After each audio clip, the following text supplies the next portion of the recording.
Think about hiring commission-only sales reps. Most founders do it to avoid risk. If they don't sell, then I don't pay. But here's what no one tells you. Commission-only reps don't succeed because they're hungry. They succeed because your system sets them up to win. If your leads are weak, your training's sloppy, or your expectations are unclear, they'll flame out fast. I built a 9-figure sales team entirely on commission. And in this video, I'll show you exactly how to do it step by step, what to look for, how to train them, and the 5 traits that matter more than experience. Point 1, why most founders hire sales reps wrong. Here's the first mistake. Most founders hire sales reps completely backwards. They focus on experience instead of system fit. They look at resumes, big company names, past revenue numbers, and assume that means they'll perform the same way in your business. But here's the truth. When you hire for experience, you're usually hiring their bad habits. Experienced reps come in thinking they know better than your system,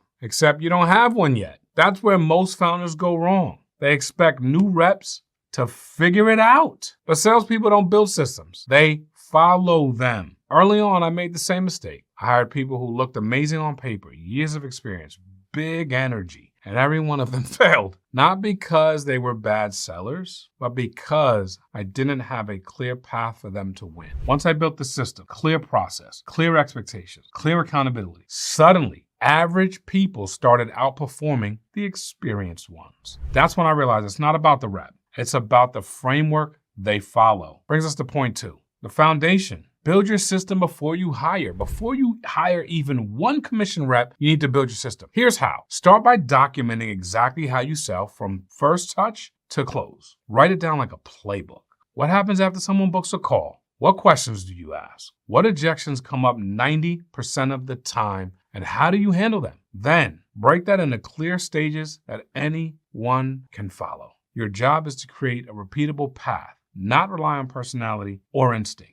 Build scripts as training wheels for your reps, not to make them robotic, but to give them structure. And set up the right CRM to track the right metrics at each stage. Contact rates, call to close ratios, follow-up time. You can't manage what you don't measure. When you do this right, you're no longer hiring people to figure it out. You're hiring people to follow a system that already works. If this is hitting home and you're realizing your sales system depends too much on you, this is exactly what we fix for founders every single day. We'll audit your current process, show you where your performance is leaking, and map out the exact steps to replace yourself in sales. If you want to build a team that closes while you scale, click the link below and book a strategy call. Point 3, the 5 traits that matter more than experience. Once your system is in place, it's time to hire, but not for experience. You're looking for 5 traits that actually predict success. First trait you're looking for is coachability. Will they follow your system or try to do it their own way?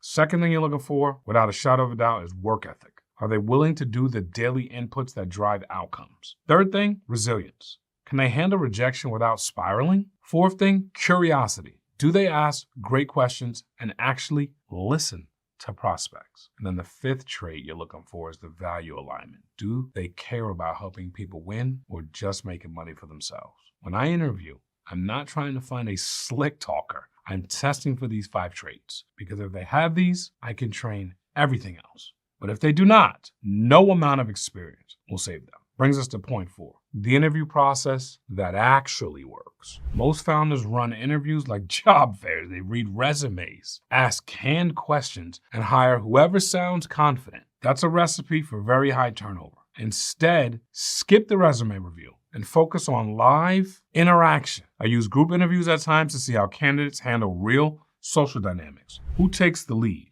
Who listens? Who collaborates? Then I run mock calls using our actual scripts, not some random product, the real one they'll sell. Because I don't care how they theoretically sell. I want to see how they handle feedback. Ask them about their why. If the only thing that drives them is money, that motivation will fade the first time they hit resistance. And here's a rule I live by. If your gut says maybe, it's a no. Confidence in an interview doesn't equal consistency in performance. Point 5, setting them up to win, not fail. Now that you've hired the right people, your next job is to set them up to win, not burn out. Start with your avatar document. Make it crystal clear who they should sell to and who they should not. Then give them call recordings, your best closes, your best losses. Show them what great looks like and what to avoid. Set clear expectations for the first 30 days. Do half your normal KPIs so they can ramp without drowning. Do daily check-ins that first month. That's not micromanaging, that's leadership. Because if you skip onboarding, you'll pay for it later, dearly and severely. The cost of bad onboarding, easily 100,000 in lost deals, wasted leads, and turnover. When you invest that time up front, your commission reps will actually make money and stay. That's how you build long-term loyalty on commission-only teams. Here's the reality. You can keep being the only one closing deals, stuck on sales calls, instead of actually running your company, or you can build a system that works without you. I've helped dozens of founders make that shift, from being trapped in sales to leading teams that close deals while they focus on growth. If you're doing over $1 million a year and you're ready to finally step out of the day-to-day sales, click the link below. We'll map out exactly what your sales system should look like so you can lead, not just close. And if you want to see the exact playbook I use to scale to 100 million in sales, watch this next video. The exact sales system I use to make 100 million.